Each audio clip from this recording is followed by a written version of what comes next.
আসসালামু আলাইকুম ওরহমতুল্লাহ ওবরাকাতুহু। ঈদ উল ফিতরের দিনে ঈদ মুবারক, ঈদ মুবারক, ঈদ মুবারক।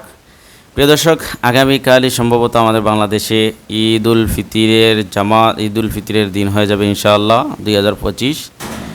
তো ঈদ উল ফিতরের দিনে বিশেষ করে যা পড়বেন, রাসূল আকরাম সাল্লাল্লাহু আলাইহি ওয়াসাল্লাম বিশেষ করে বেশি বেশি যে দোয়াটি পড়তেন, যে বাক্যটি পড়তেন, সেটা হচ্ছে ওইটা।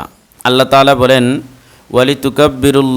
ওয়ালিতুকমিলুল ইদ্দাতা ওয়ালিতুকাব্বিরুল্লাহ আলা মা হাদাকুম ওয়া লাআল্লাকুম তাশকুরুন, যে তোমরা গণনা শেষ করবে, অর্থাৎ রোজা শেষ করবে 30 দিনে বা 29 দিনে, মাস রমজানের রোজা শেষ করার পর ওয়ালিতুকাব্বিরুল্লাহ আলা মা হাদাকুম, তোমাদেরকে আল্লাহ তাআলা যে হেদায়েত দিয়েছেন, দিক নির্দেশনা, পথ নির্দেশনা দিয়েছেন, সেটির কারণে তোমরা আল্লাহ তাআলার বরত্ব বর্ণনা করবে, বরত্ব ঘোষণা করবে।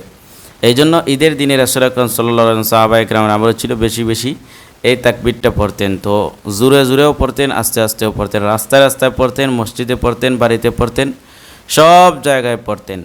তো মহিলারাও এই তাকবীরটা ঈদের দিনে পড়বেন ইনশাআল্লাহ। কোন তাকবীর? চলুন আমরা এই তাকবীরটা আগে শিখে নেই। দেখেন, ঈদ উল ফিতরের দিনে যা পড়বেন এই তাকবীরটা।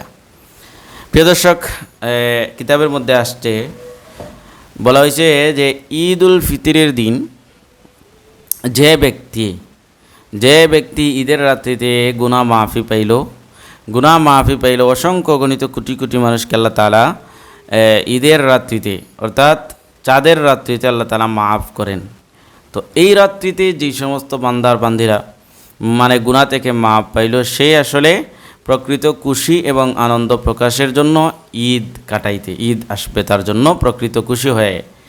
আর যে ব্যক্তি মানে মাপ পাইল না, তার বদ আখলাকের কারণে, তার বদ খাসলতের কারণে, সেই ব্যক্তিটার আসলে ঈদ আসার পরেও প্রকৃত অর্থে সে ঈদ খুশি তার কাছে আসলো না।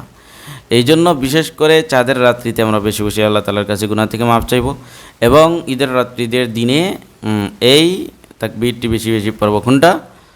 আল্লাহু আকবার, আল্লাহু আকবার, লা ইলাহা ইল্লাল্লাহু, আল্লাহু আকবার, আল্লাহু আকবার, ওয়ালিল্লাহিল হামদ। আবার আল্লাহু আকবার, আল্লাহু আকবার, লা ইলাহা ইল্লাল্লাহু, আল্লাহু আকবার, আল্লাহু আকবার, ওয়ালিল্লাহিল হামদ। আল্লাহু আকবার, আল্লাহু আকবার, লা ইলাহা ইল্লাল্লাহু, আল্লাহু আকবার, আল্লাহু আকবার, ওয়ালিল্লাহিল হামদ। আবার আল্লাহু আকবার, আল্লাহু আকবার, লা ইলাহা ইল্লাল্লাহু, আল্লাহু আকবার, আল্লাহু আকবার, ওয়ালিল্লাহিল হামদ।